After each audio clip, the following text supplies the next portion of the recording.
I'm Bruce Wallace, 27 years old, and last month I finally paid off my student loans from engineering school. After years of sacrifice, I was finally debt-free and building savings. Then came my younger brother Kyle's graduation.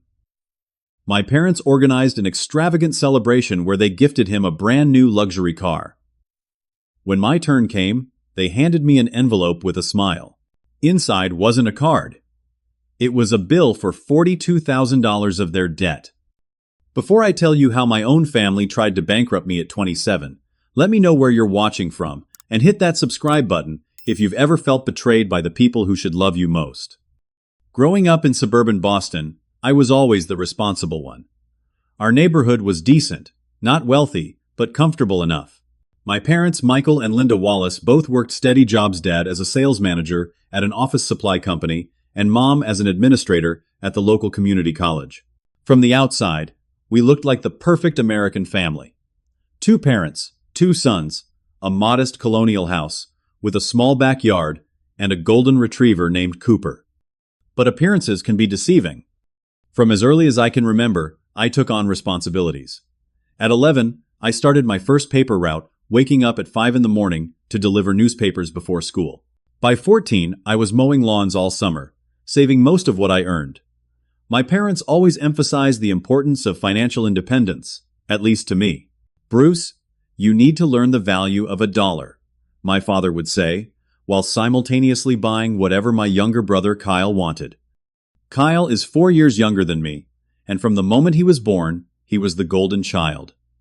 Where I was expected to earn money for toys or games, Kyle would simply ask and receive.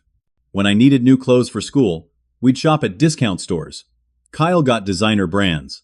This wasn't because we couldn't afford better for both of us. It was a clear pattern of favoritism that everyone except my parents seemed to notice. Kyle is more sensitive, my mother would explain when relatives questioned the disparity. Bruce is our strong one. He doesn't need as much support. Being labeled the strong one sounds like a compliment, but it was really just an excuse to give me less. Less attention, less financial support, less encouragement. I learned early that if I wanted something, I needed to work for it myself. So I did. In high school, I maintained a 3.8 GPA while working 20 hours a week at the local hardware store. I joined the robotics team and eventually became captain, leading our team to state finals. My academic achievements earned me a partial scholarship to a state engineering program, but it only covered about 30% of the costs. "We'll help however we can," my parents promised when I got accepted. That help amounted to letting me live at home the first year before I moved to campus housing, and occasionally sending care packages of ramen noodles and socks. Meanwhile, they started Kyle in an expensive private high school because public school wasn't challenging enough for his bright mind. College was brutal. I took maximum credit hours each semester while working nearly full-time. I'd go from morning classes to afternoon lab sessions, then work evening shifts at a campus tech support center. Weekends meant picking up handyman jobs through an app. I survived on vending machine snacks and caffeine, often studying until 3 in the morning before waking up at 7 to do it all again. Despite the exhaustion, I graduated with honors and landed a solid entry-level position at a growing engineering firm in Boston. Starting salary wasn't spectacular, but it offered good benefits and growth potential. I found a tiny apartment with 2 roommates and lived frugally, putting every spare dollar toward my student loans. For 5 years, I rarely ate at restaurants. No vacations. No new clothes unless absolutely necessary. My entertainment budget consisted of a basic streaming service subscription shared with roommates. Every bonus or raise went straight to loan payments. It wasn't glamorous, but last month, 5 years after graduation, I made my final student loan payment, $78,000 paid in full. I even had $15,000 saved as the beginning of a down payment on a home someday. During those 5 years, Kyle breezed through an elite university on a full academic scholarship.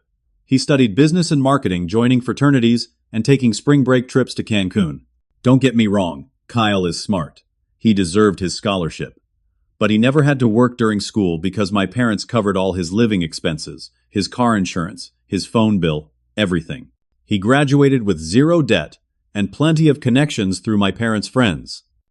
Looking back, I should have noticed the warning signs about my parents' finances. There were whispered arguments about credit card bills. New store credit cards appeared in my mother's wallet. My father started making comments about how his company was changing and how sales weren't what they used to be. But I was so focused on my own survival that I missed what was happening. About 2 years ago, I met Emma through a mutual friend. Smart, compassionate, and perceptive, she saw things about my family that I'd normalized. After meeting my parents for the first time at a holiday dinner, she gently pointed out how they barely asked about my life, but spent the entire meal focused on Kyle's accomplishments. "You know that's not normal, right?" she asked during our drive home. "The way they treat you versus your brother?" I shrugged it off. "That's just how it's always been." Emma shook her head. "That doesn't make it right, Bruce. They take you for granted." She was right, of course. But after 25 years of the same treatment, I'd learned to lower my expectations. I didn't expect equality from my parents. I just wanted basic respect. And foolishly, I thought that as an adult, with a career and financial independence, I'd finally earned that respect. I couldn't have been more wrong. The invitation to Kyle's graduation party arrived via group text. My mother had arranged a celebration at Salvatore's, one of the most expensive Italian restaurants in our hometown. "We're sparing no expense for Kyle's big day," the text announced. Saturday at 7. Business casual attire. Gifts welcome. Despite my limited budget, I wanted to get Kyle something meaningful. We had our differences, but he was still my brother. After searching for weeks, I found a high-quality watch from a respected brand, not luxury tier, but nice enough to wear to job interviews and business meetings. It cost nearly $1,000, which was significant given my budget, but I wanted to be generous. I had it engraved with his initials and a short message, "Time to shine. Congrats, Kyle." The Friday before the celebration, I drove the 2 hours from Boston back to my hometown. Seeing the familiar streets brought mixed emotions. Nostalgia mingled with memories of always feeling second best. I checked into a modest hotel rather than staying with my parents. Emma had planned to join me, but had a last-minute work emergency and promised to drive up the following day. When I arrived at my parents' house Saturday morning to help with preparations, extended family members were already gathering. Aunt Patricia immediately pulled me into a tight hug. "Bruce, look at you, all grown up with your engineering career. Your mother tells me you're doing so well for yourself." She glanced around before lowering her voice. "Much better than your father, from what I hear." Before I could ask what she meant, Uncle Robert clapped me on the shoulder. "The responsible Wallace. How's city life treating you? Bet you're making the big bucks now, huh? Your brother could learn something from you about hard work." Their comments were well-intentioned, but highlighted the ongoing comparisons that had shaped my childhood. Even compliments came with a sting of contrast. Throughout the morning, I noticed my parents seemed unusually tense. My father kept checking his phone and stepping away for private conversations. My mother fluttered around, nervously rearranging decorations and checking her makeup more often than necessary. When I offered to help with anything specific, she brushed me off. "Everything's under control. Just be ready to celebrate your brother's special day." At the pre-dinner gathering at the house, my father drank more heavily than I'd ever seen. By his third scotch, his forced smile had become more genuine, but his eyes held something that looked like desperation. When I asked if everything was okay, he laughed too loudly. Of course, why wouldn't it be?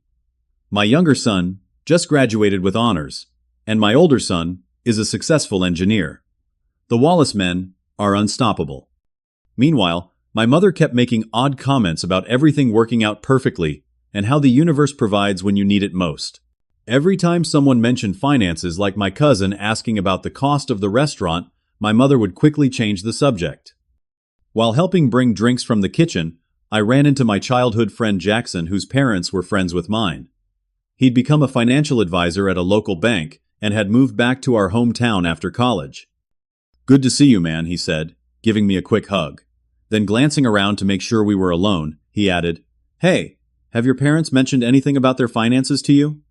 "No, why?" I asked, instantly alert. Jackson hesitated. "I probably shouldn't say anything, but I've seen some things at the bank. Your dad came in last week trying to get a loan against their house. Third time this year. Just be careful." "Okay." Before I could press for details, Kyle arrived late to his own party as usual. He swept in wearing designer clothes, surrounded by a group of his fraternity brothers. He gave me a casual fist bump before being swarmed by relatives with congratulations. "Bro, you made it," he said, as though I was the one who might not show up to a family event. "Dude, wait until you see what Mom and Dad got me. It's insane." Despite the undercurrent of tension and the warning from Jackson, I maintained a positive attitude. This was Kyle's day after all. I checked my phone and saw a text from Emma running late, but on my way. "Stay strong. Remember what we talked about, their issues aren't your responsibility."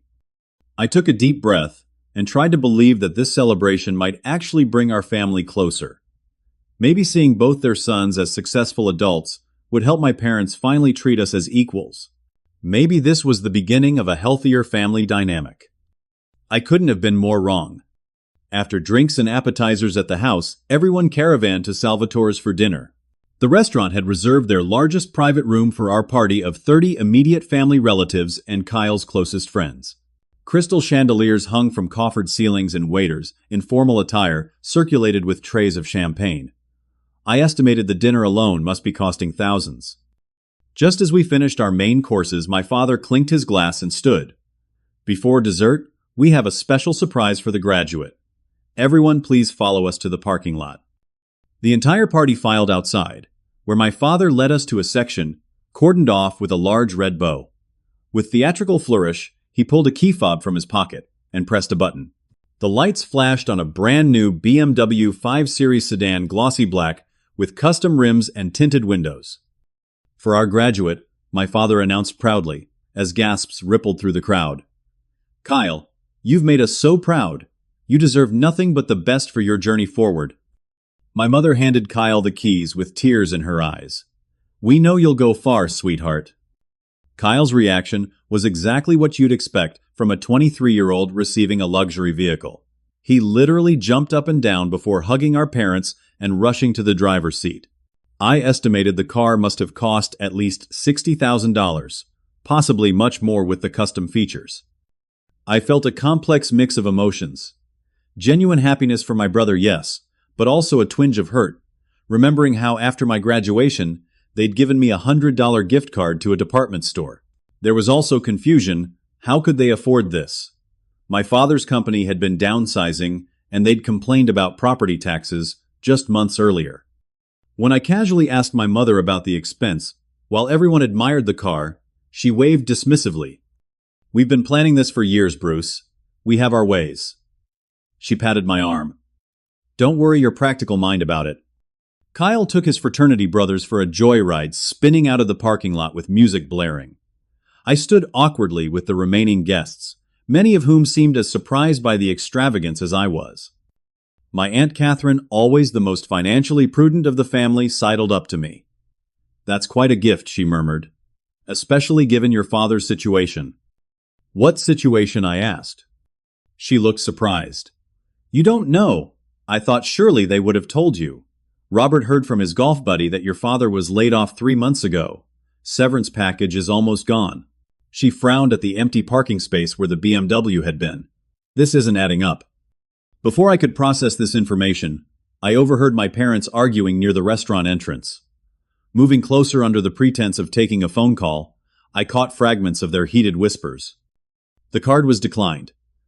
"Again," my father hissed. "That's the third one tonight." "Use the emergency one," my mother replied. "The one in the blue wallet." "That's maxed out too." I had to put the hotel deposit on it. "Well, figure it out. Everything needs to look perfect tonight. We're almost there." "Almost where Linda bankruptcy." They abruptly stopped when they noticed me nearby. My mother's face instantly transformed into a bright smile. "Bruce, are you having a good time, honey? Isn't this wonderful for Kyle?" I nodded uneasy, but not wanting to confront them in public. As everyone returned to the restaurant for dessert, I checked my phone. Emma had arrived and was parking. I texted her about the BMW and my growing concerns. Her response was immediate. $60,000 car when they complained about helping you with $500 for textbooks. Something's definitely wrong. Be careful. Despite the warning bells, I tried to maintain optimism, The watch I'd bought for Kyle felt inadequate now, compared to a luxury car, but I hoped he'd appreciate the thought behind it. More importantly, I hoped the rest of the evening would clarify what was really happening with my parents' finances. I was about to find out, but not in any way I could have imagined. After dessert at Salvatore's, everyone returned to my parents' house for coffee and gift opening. Kyle sat in the center of the living room, surrounded by presents, looking like a king holding court. He tore through gift bags and envelopes from relatives, receiving everything from expensive headphones to cash gifts totaling several $1,000s. When it was my turn, I handed him the carefully wrapped box containing the watch. He opened it with one hand, still texting with the other. "Oh, a watch. Thanks, man." He barely glanced at the engraving before setting it aside and reaching for the next gift from his girlfriend. My mother noticed my crestfallen expression and put her arm around me. "That was very thoughtful, Bruce. Always the practical one." There was something in her tone I couldn't quite identify, almost like satisfaction at my disappointment. After Kyle finished opening his gifts, my father cleared his throat. "We have one more special presentation tonight." He exchanged a meaningful look with my mother. "Bruce, this one's for you." Surprised, I felt a momentary surge of warmth. They hadn't forgotten me after all. Maybe they'd noticed how hard I'd worked, how much I'd accomplished on my own. Maybe this was their way of finally acknowledging my efforts. My mother handed me a sealed envelope with my name written in her flowing script. It was heavier than a card, more like a small document. The room grew quiet as everyone watched me open it. Inside was not a card, not a note of appreciation, not a small gift or token. It was an itemized bill, printed on formal letterhead with the title, Wallace Family Financial Reconciliation. It listed expenses totaling $42,000. The items included proportional share of mortgage payments during your college years, $12,000, contribution toward Kyle's private high school education, $15,000, your portion of family vehicle expenses, $5,000, retroactive rent for ages 1819 while living at home, $4,800 family vacations, 2015 to 2023 dollars, 200 miscellaneous family expenses, $2,000. The final line read, "Payment plan available upon request. First payment due the 1st of July." I stared at the paper, unable to comprehend what I was seeing. This had to be a joke, a terrible, tasteless prank. I looked up at my parents, waiting for them to laugh and reveal the real gift. Instead, my mother was smiling proudly, as if she'd just presented me with something wonderful.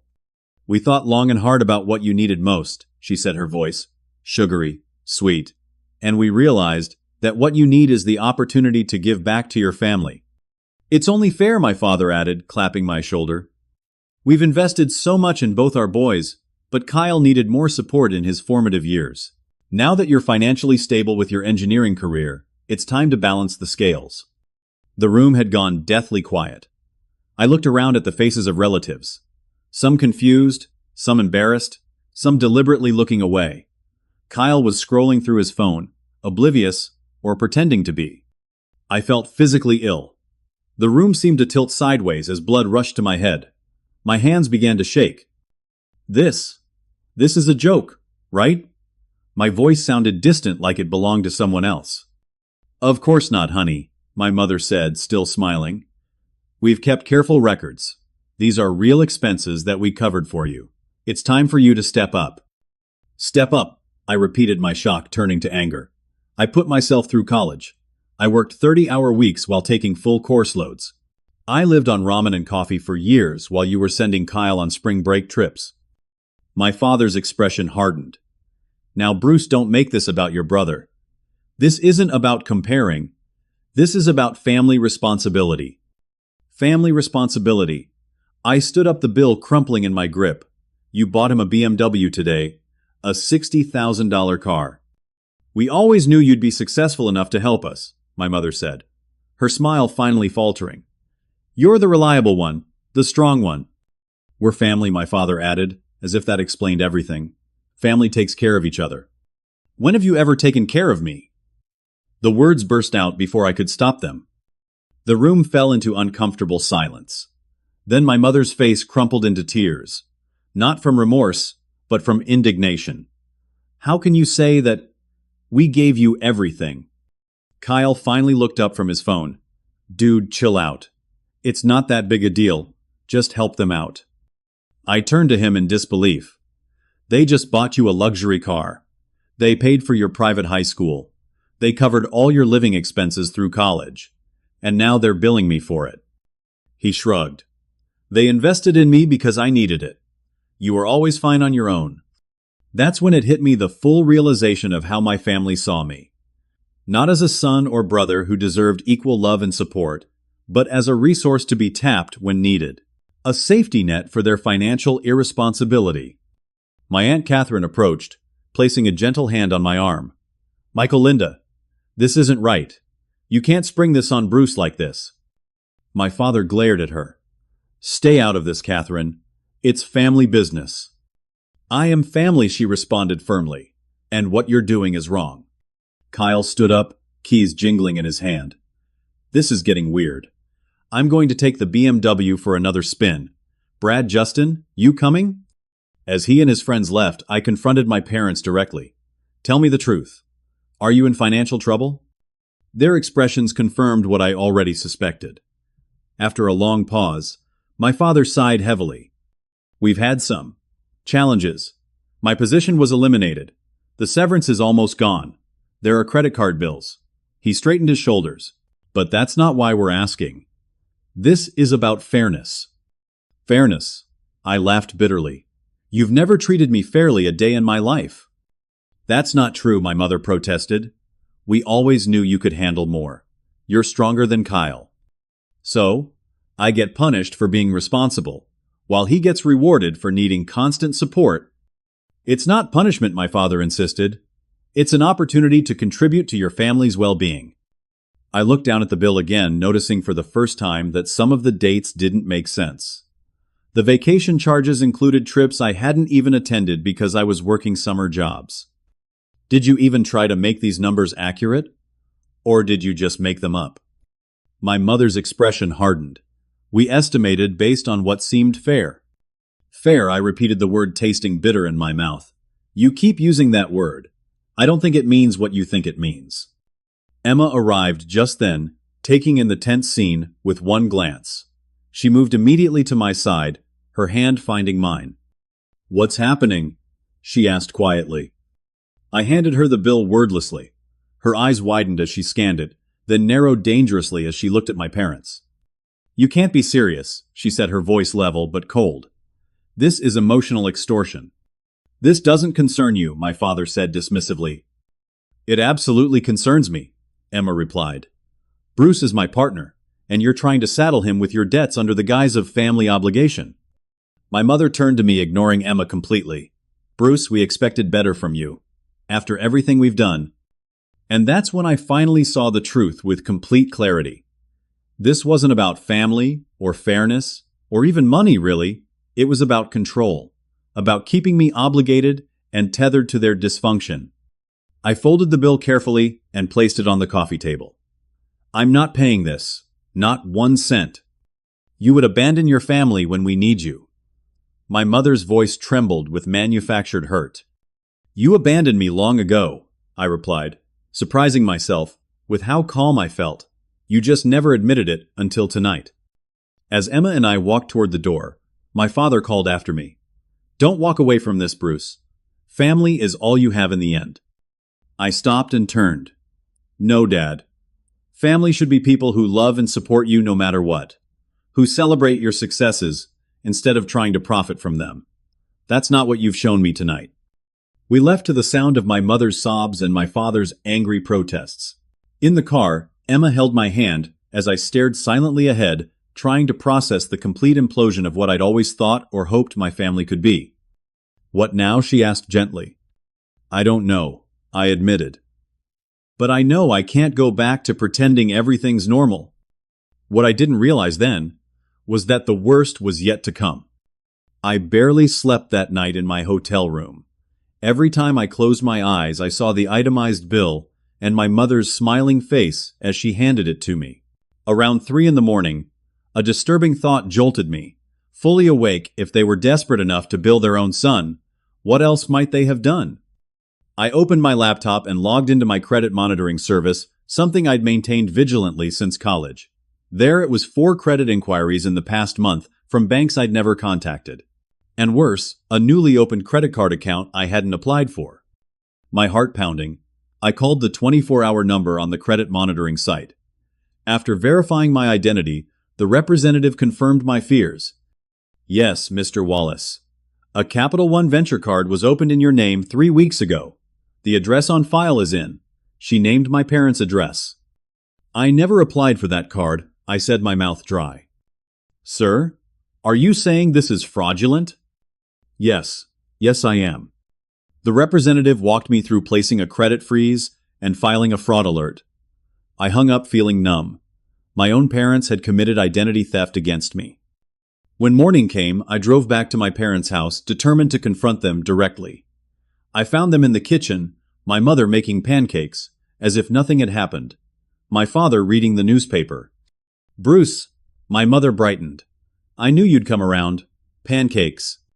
I know about the credit card, I said without preamble. The spatula in my mother's hand froze mid-flip. My father lowered his newspaper slowly. What credit card, he asked, but his eyes darted to my mother. The Capital One Venture card opened in my name 3 weeks ago, with your address. My mother recovered quickly. Oh, that was going to be a surprise. We were building your credit score. By maxing out a card I didn't apply for. That's identity theft, Mom. It's a crime. Don't be so dramatic, my father interjected. We were going to pay it off. With what money you just told me last night? You're broke. Not broke, my father corrected. Just experiencing temporary cash flow issues. I stared at them in disbelief. Did you really think I wouldn't find out? Honestly, my mother set down the spatula. We thought you wouldn't check. You've been so busy with your own life, barely calling, rarely visiting. So this is my fault. The absurdity was staggering. Of course not, honey. But if you had been more involved with the family, we could have discussed our needs sooner. Your needs. What about identity theft? What about fraud? It's not fraud between family, my father insisted.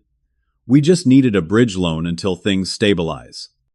A bridge loan of $42,000, plus whatever you charged on that credit card. They exchanged glances, and I realized with growing horror that the card was probably maxed out already. How much did you charge? Neither answered. How much? $15,000, my father finally admitted. The credit limit. I felt lightheaded. What was it for? More silence. The down payment on Kyle's car, my mother finally said quietly. We couldn't qualify for financing on our own. I stood there trying to absorb the magnitude of their betrayal. Not only had they tried to bill me for their expenses, but they'd also stolen my identity to buy my brother a luxury car I could never afford for myself. I'm calling the police, I said, pulling out my phone. My mother lunged forward, grabbing my wrist. You wouldn't. We're your parents. Parents don't steal from their children. We were desperate. My father's voice cracked. My severance is gone. The house has 2 mortgages. We're drowning in debt because we wanted to give both our boys the best. Both, I laughed bitterly. When have you ever given me the best? When have you ever given me anything close to what you've given Kyle? That's not fair, my mother protested. We gave you life, a home, love. Love doesn't come with an invoice, Mom. They both started talking at once. Justifications, guilt trips, accusations that I was abandoning the family in their time of need. The familiar patterns of emotional manipulation that had shaped my entire childhood. I put my phone away but held up my hand to silence them. I'm not calling the police. Not today. But I want the truth. All of it. How bad is it really? Over the next hour, the full picture emerged. My father hadn't just lost his job, he'd been fired for trying to expense personal items through the company. They were 3 months behind on their mortgage. 6 credit cards were maxed out. They'd borrowed money from friends and relatives with no way to repay it. They'd even taken loans against their life insurance policies. And their solution to this financial disaster was to saddle me their son, who had worked tirelessly for every dollar he ever earned with their debts. "We just need help until Kyle gets established in his career," my mother explained, as if that made everything reasonable. "Another year or two at most. And then, what you think Kyle is going to support you, the same Kyle who's never worked a day in his life. He's going to be very successful," my father insisted. "He has connections." I shook my head in disbelief. "I can't do this anymore." "Do what my mother asked. Pretend that this is normal. Pretend that the way you treat me versus Kyle is okay. Pretend that stealing my identity is something I should just forgive because we're family." "What are you saying?" My father's voice had an edge of panic. "I'm saying I'm done. I'm not paying your bill. I'm not accepting responsibility for the credit card you fraudulently opened. I'm filing a police report about the identity theft, but I'll specify that I don't want to press charges as long as the balance is paid off within 30 days. 30 days, my mother gasped. "That's impossible." "Then sell the BMW," I suggested coldly. "Or this house you can't afford. Or ask your golden child to get a job, instead of spending his days joyriding with his fraternity brothers. You would really abandon us." My mother's voice quavered with practiced victimhood. "After everything we've done for you." "That's the problem, Mom. You haven't done anything for me. You've only done things for yourselves and for Kyle, and now you want me to pay for all of it." I stood up, feeling strangely calm. "I'm going back to Boston. I'll send you information about credit counseling and bankruptcy attorneys. That's all the help I can offer right now. If you walk out that door, don't bother coming back."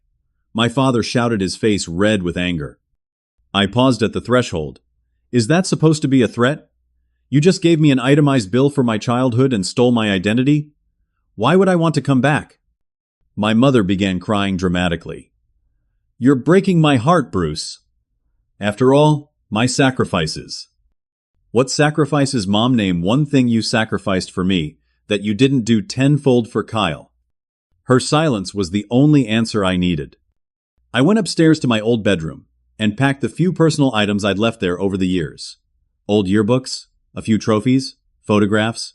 As I was leaving, I wrote a detailed letter explaining exactly why their demands were unacceptable and left it on my bed.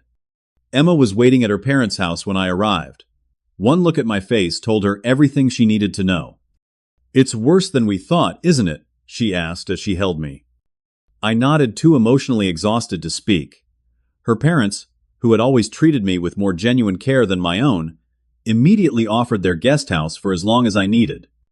"Your family to us," Bruce, Emma's father, said simply. The contrast between their unconditional support and my parents' transactional view of family was stark and painful. Over the next few days, I took steps to protect myself financially. I filed the identity theft report as promised. I consulted with a lawyer about my options. I had my mail forwarded to a post office box.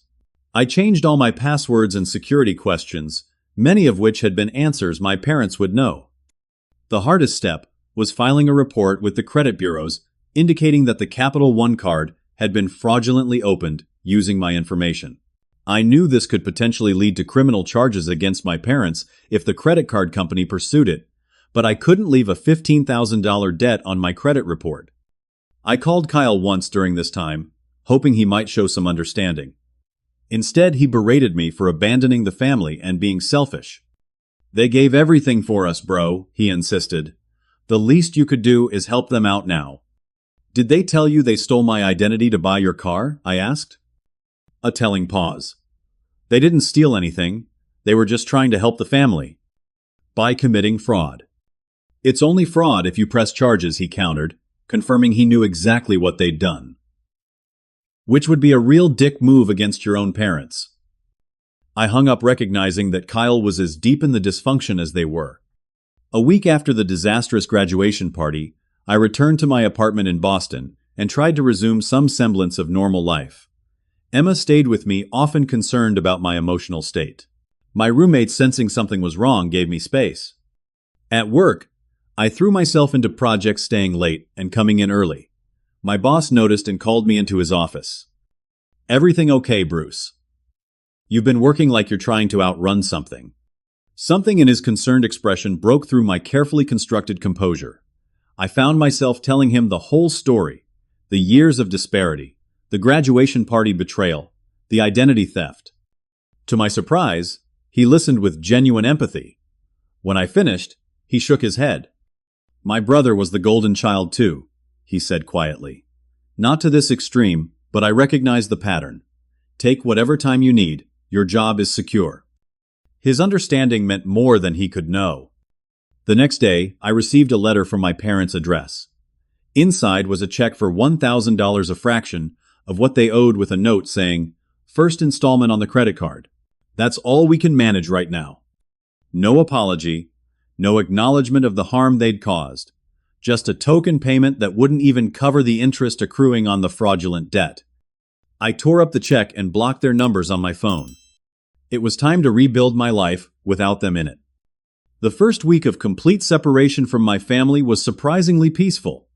Without the constant undercurrent of their expectations and disappointments, I felt a weight lifting that I hadn't even realized I was carrying. Emma suggested I might benefit from talking to a professional, and, despite my initial reluctance, I found a therapist who specialized in family trauma. Dr. Rachel Matthews listened to my story without judgment during our first session. "What you're describing is a classic golden child, divided by scapegoat dynamic," she explained. "Your parents designated Kyle as the golden child who could do no wrong, and you as the scapegoat who could never do enough right." "But why?" I asked. "What did I do to deserve that role?" "Nothing," she said firmly. "That's the most important thing to understand. You did nothing to deserve it. These roles are assigned based on the parent's own psychological needs, not the children's behavior or worth." Over several sessions, Dr. Matthews helped me identify patterns that had been invisible to me before: how I'd internalized the message that I had to earn love through achievement and self-sacrifice, while Kyle received it unconditionally; how my parents had exploited my responsible nature rather than nurturing it; how their financial exploitation was merely an extension of the emotional exploitation that had been happening my entire life. "The bill they presented you wasn't really about money," she observed. "It was about maintaining control now that you've established independence." Her insights helped me process my grief, because that's what it was: grief for the loving family I'd never actually had, but had spent my life hoping for. At work, I channeled my emotional energy into productivity. I took on challenging projects, volunteered for presentations I would have avoided before, and found my voice in meetings where I'd previously deferred to louder colleagues. My boss noticed the change. "Whatever you're going through personally seems to be transforming you professionally," he commented. "After I successfully led a client presentation, there's a confidence there that wasn't as visible before." 2 months after the graduation party incident, I received an unexpected promotion and salary increase. The timing couldn't have been better. It allowed me to move out of my shared apartment into a small but private one-bedroom place of my own. Emma helped me furnish it with secondhand finds and DIY projects. "This is the first space that's truly yours," she said as we arranged the living room. "No roommates, no parents, no history. Just Bruce." She was right. Creating a home that reflected only my choices and preferences was surprisingly emotional. I realized I'd never had physical space that wasn't somehow shaped by others' expectations. Not everyone supported my decision to cut contact with my family. Mutual friends questioned whether I was overreacting. "They're still, your parents," was a common refrain. "Family is family." Emma stood firmly by my side through these conversations. "Toxic is toxic," she would counter. "Biology doesn't excuse abuse." Kyle continued sending angry text messages, alternating between guilt trips and insults. "Mom cries every day because of you," one would say. The next, "You always thought you were better than everyone else." I eventually blocked his number too. My parents tried different approaches to re-establish contact. First came wounded messages about my cruelty in abandoning them. When those went unanswered, they shifted to health scares. "Your father might need surgery," my mother texted from a new number. "Don't you even care?" I later learned from my Aunt Catherine that there was no surgery, just another manipulation tactic. The most difficult messages to resist were the occasional seemingly genuine apologies. "We've been reflecting on our mistakes," one email read. "We understand why you're upset." But these apologies never acknowledged the specific harms they'd caused, never took responsibility for the identity theft or the lifetime of emotional manipulation. They were what Dr. Matthews called non-apology apologies, designed to reopen communication without actual accountability. My Aunt Catherine became an unexpected ally during this period. Though she lived several states away, she called regularly to check on me and to provide updates about the family situation. Updates I hadn't asked for, but found myself needing. They had to sell the BMW, she reported 4 months after the incident. Kyle was furious.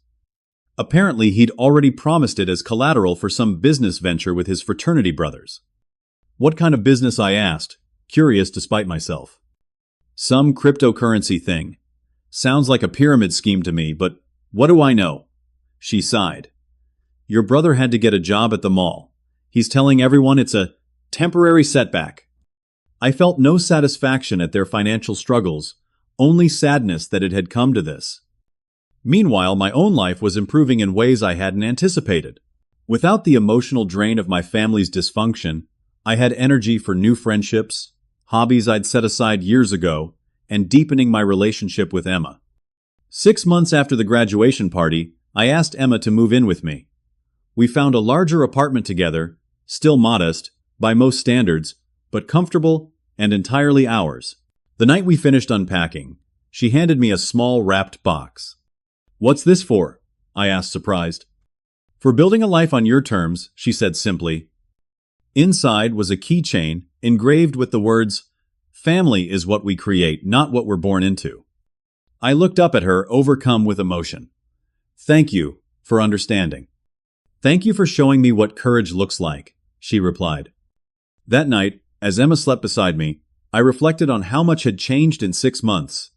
I'd lost the family I was born into, but gained clarity about what real family should be.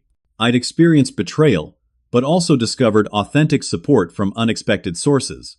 I'd faced financial threats, but emerged more secure than before.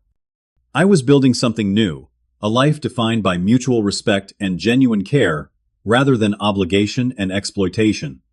The journey wasn't over, of course.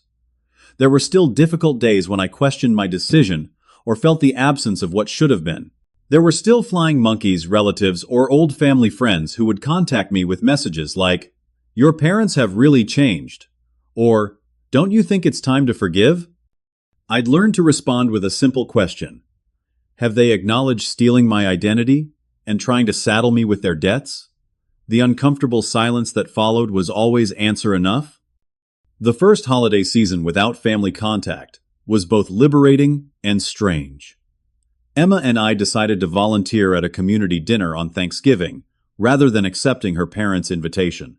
Somehow helping others who were also separated from family, whether by choice, circumstance, or distance, felt healing.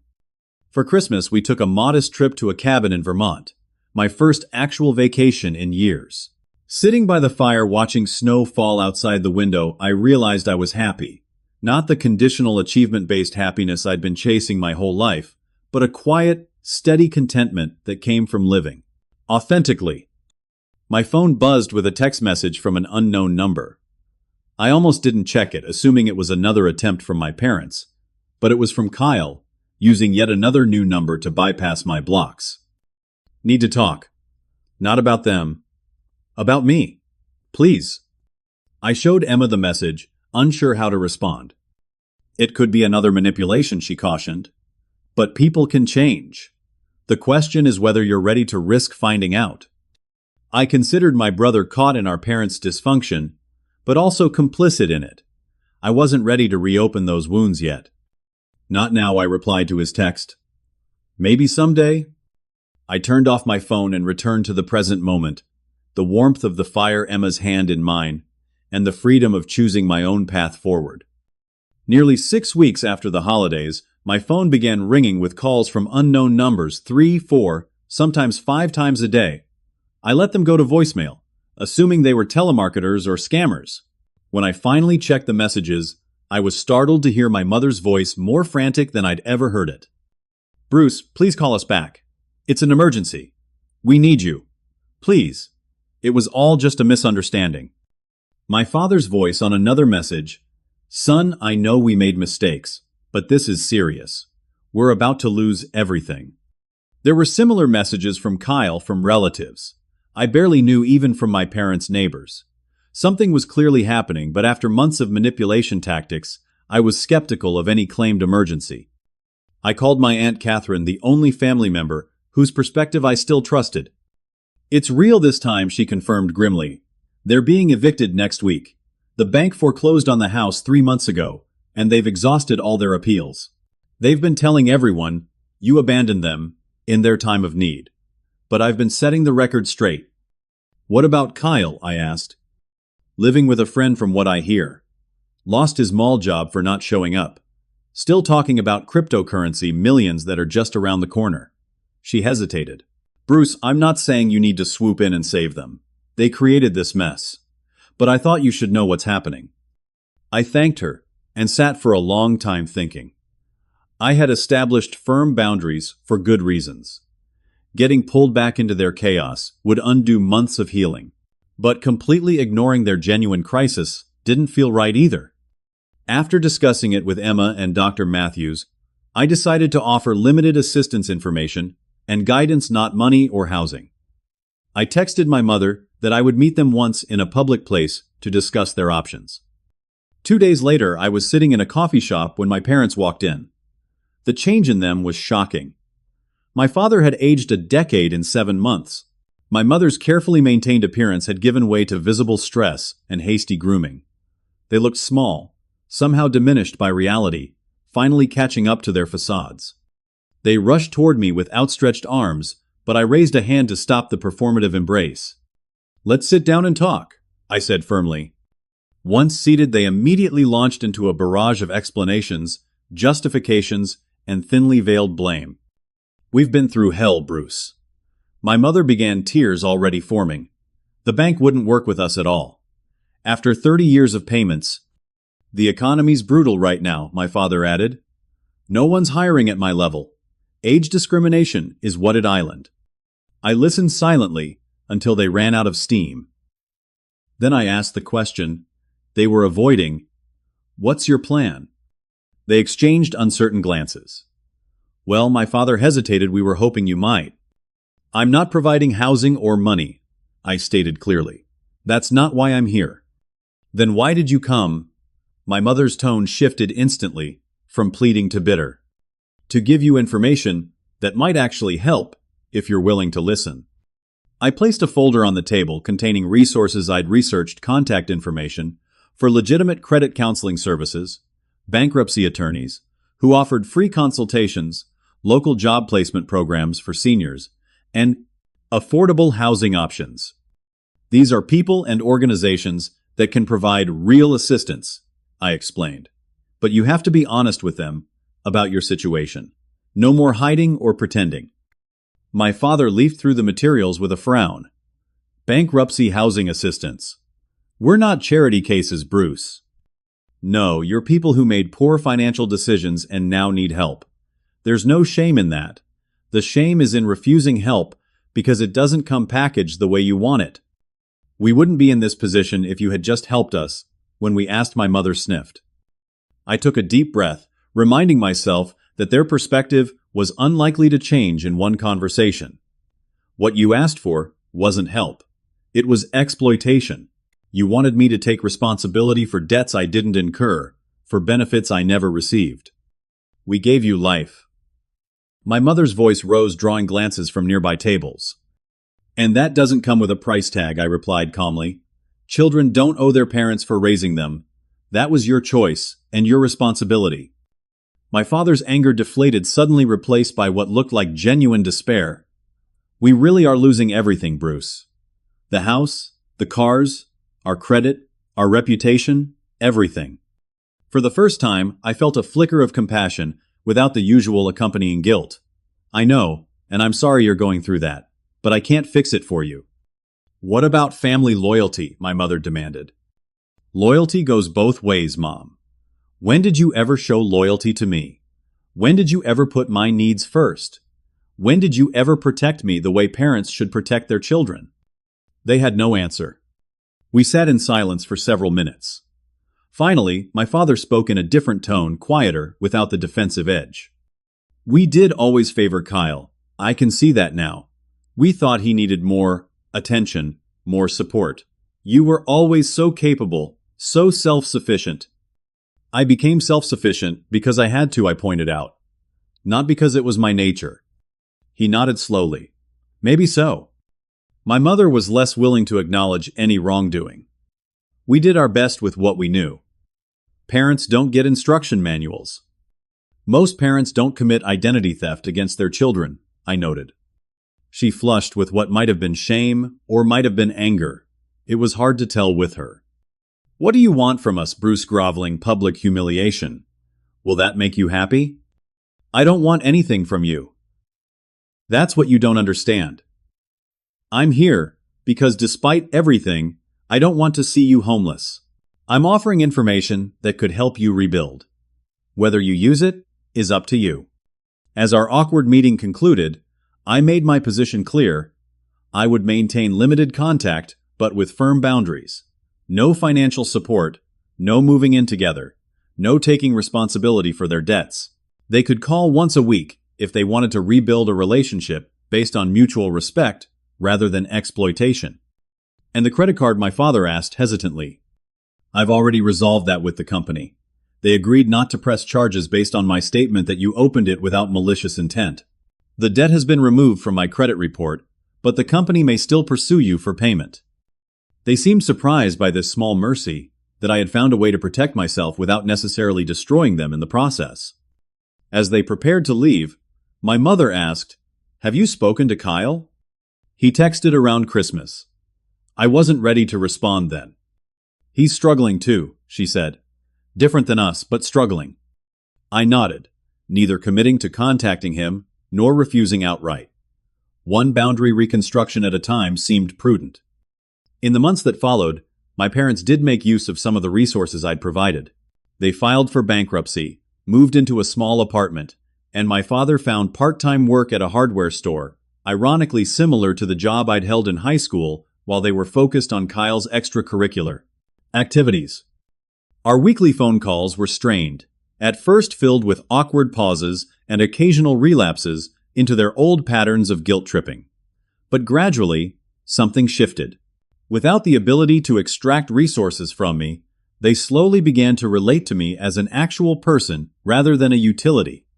Kyle's journey proved more complicated.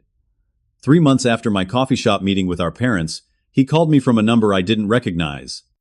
I messed up, bro, he said without preamble.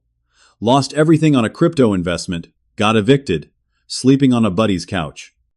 I'm sorry to hear that, I said, meaning it. The thing, Island. He hesitated. I never had to try before. You know, Mom and Dad always fixed everything. I don't know how to do what you did, how to build something from nothing. It was the first time he'd ever acknowledged my efforts, or implied that my path had value. It's not easy, I told him, but it's possible. Could we maybe get coffee sometime? I could use some advice? Real advice, not Mom and Dad's magical thinking. We met the following weekend. The entitled young man with the BMW was gone, replaced by someone humbled by reality. He listened as I explained basic financial concepts that no one had ever taught him: budgeting, compound interest, the true cost of debt. Why are you helping me? He asked suddenly. After everything. Because you asked for help, not for a handout, I explained. There's a difference. Over time, Kyle found steady work, learned to live within his means, and even started taking night classes in computer programming.